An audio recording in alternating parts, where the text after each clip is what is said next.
Nikola Jokic is in a very difficult position right now, as it seems like the Serbian center is having trouble understanding where his team is going to move towards in the following period. Now that the key players have shown a lot of flaws during the 2024-25 playoffs, is there something that the president Kroenke can do to satisfy Jokic's needs? And more importantly, is this the first indicator that Nikola will look for a trade if things don't change sooner rather than later? There is no doubt that Jokic is in a very bad position with the Nuggets right now, not because of his own playstyle, but because of the lack of support and depth from the team. A very serious problem has been identified in the bench depth of the Nuggets, as they got completely obliterated by the Thunder in that regard, despite the series going to 7 games. And the plans of Kroenke, the president of the Nuggets, might not be exactly what Jokic wanted to hear after being eliminated in the semifinals. It seems like the team is not ready to make a massive reshuffle in their rows, and whether we like it or not, it could impact Jokic's future with the Nuggets. Go in the Nuggets timeout. There's Nikola Jokic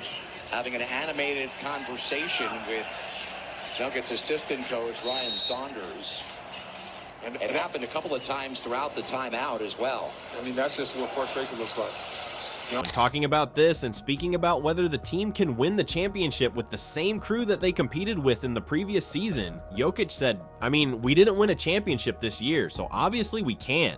It's a painful thing to hear because you can see Jokic wrote history this year. He became the first player in the history of the sport to finish a season in the top 3 in points, assists, and rebounds per game. This is precisely why statements from him need to be understood with greater caution if you are the GM or the president of the Nuggets. You have a very important player in Jokic, so when he talks, you need to take notes. That's precisely what Jokic did when addressing the bench depth of the Nuggets. Explaining as to how this is hurting them in the big picture, Jokic said, "We definitely need depth. It seems like the teams that have longer rotations and longer benches are the ones who are winning."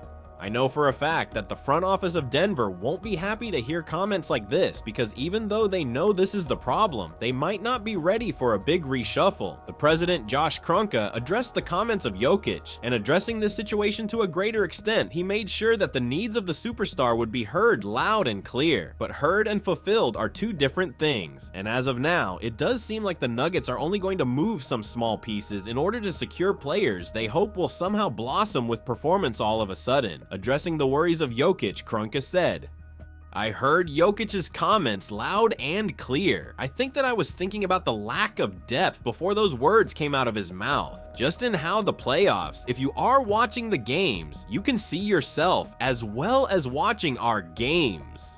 So what is the biggest problem that we're currently witnessing with the Nuggets? And why does Jokic have every right to demand a trade from the Nuggets? The situation is not looking good from all fronts, primarily because 2 of the highest paid athletes, Michael Porter Jr. and Jamal Murray, are just not performing nearly as well as they should considering the amount of money they are earning. Their hefty contracts are a massive burden to carry for Denver, and obviously if they are unable to do so, they could be looking at options to trade each one of them. According to Kroenke, it seems like Murray is stable, but apart from him and Jokic, the team cannot guarantee the safety of anyone out there, as he went on to elaborate. If you ask us, there is a firm belief that Murray and Jokic can achieve their ultimate goal. Can they achieve that as currently constructed? I think the answer, as Jokic said after the playoffs ended, was obviously no. We need to take a hard look at how we can raise our ceiling going forward.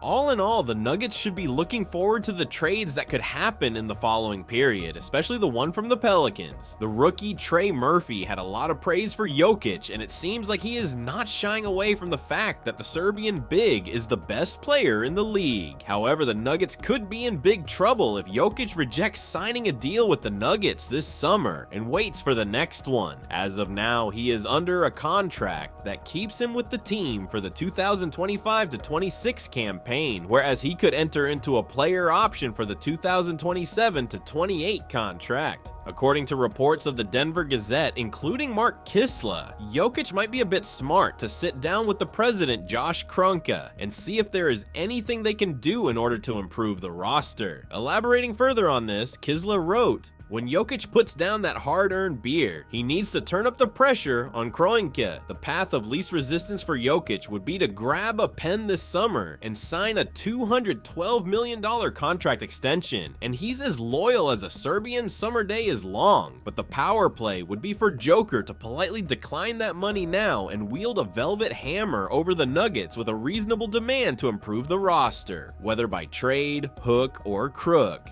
It's easy to secure the bag. I am sure Jokic is not worried about that part of his career. What he wants to do is see improvements in the roster, and if he wants to help the team, he can do that by signing the contract now rather than waiting for the next year. If he waits for the next season, he would be eligible to sign a 4-year, $293.4 million deal, while this summer he could be signing a 3-year, $212.5 million extension with the Nuggets.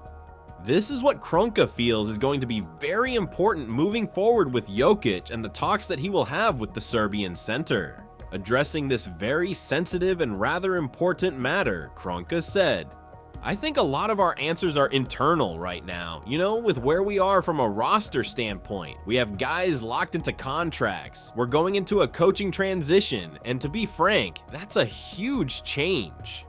Huge change. I know that we've already had DA as our coach for 6 weeks or so, but he didn't really get a chance to really implement any of his own ideas because of the time frame and the time crunch with the playoffs fast approaching.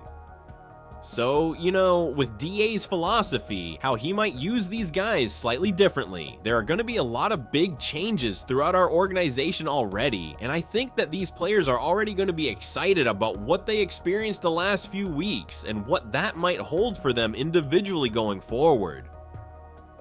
So according to David Adelman, who is now the head coach of the Nuggets after the interim job for the playoffs and a couple of games in the regular season, the team lacks shooters. It has been one of the biggest bleeding points for the Nuggets, and whether we like it or not, they need to address it sooner rather than later. This is why Trey Murphy might be the best solution for their roster as we speak, and even the bookies state that we're most likely to see Murphy in Denver rather than in any other squad out there in the NBA.